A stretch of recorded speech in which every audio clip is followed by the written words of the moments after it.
I started my practice in Washington, D.C., and within about a week, I went down and I signed myself up for what was then the Criminal Justice Act program. Within about a few days, I was assigned a client. I think I had a pro bono client before I had a paying one. I've been doing pro bono work literally my entire time as a lawyer, more than 40 years now. I've known Neal for many, many years as his law partner and friend. He is someone who not only just exemplifies the highest traditions of our profession, he is somebody who cares deeply about the plight of others. This is the man. Neal is a true public servant. Neal is very much in the tradition of the Thurgood Marshalls and the Sotomayors and other great legal minds who decided to take their skills and use them to try and help others, and not just use their gift to make a great living.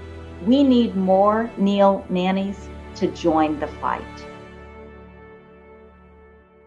I first met Neal in the summer of 1992, and the Republican National Convention was headed to Houston.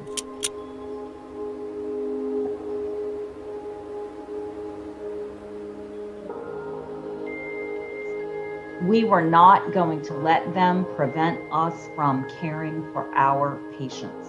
Nancy McGregor Manne was on the board at the time. And she said she knew a good lawyer who would work for free to stop them.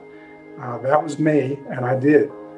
And it was Neal's commitment and legal strategy that helped us ensure that our health center doors stayed open no matter what. The legal result was not just the award of damages, but a very broad injunction endorsed by a very conservative Texas Supreme Court, creating buffer zones around women's health clinics in order to protect the safety of staff, doctors, and patients.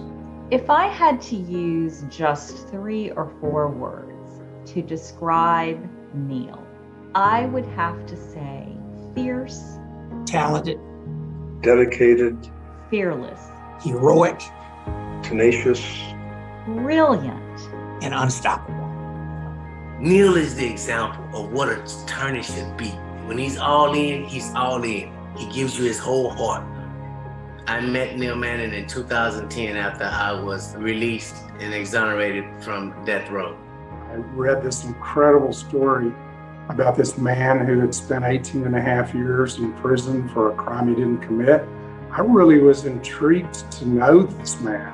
I remember Neal and I would go to baseball games together, go to dinner.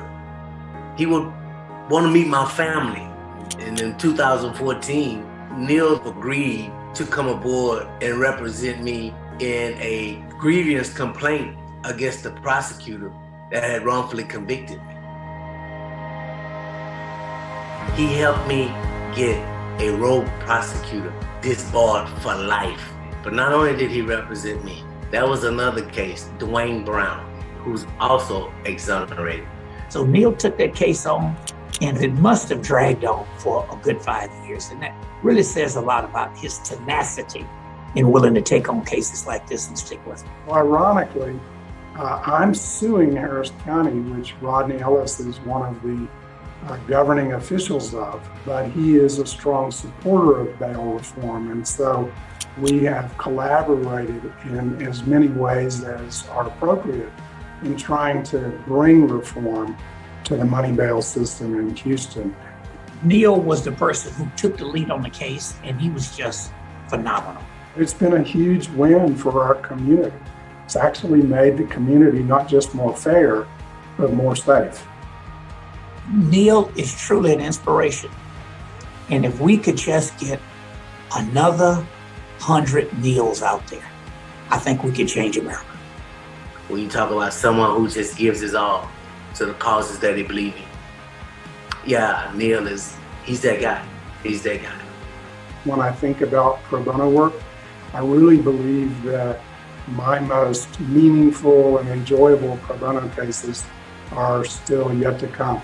And I'm really excited about the fact that I'll get to continue doing pro bono work for a long, long time.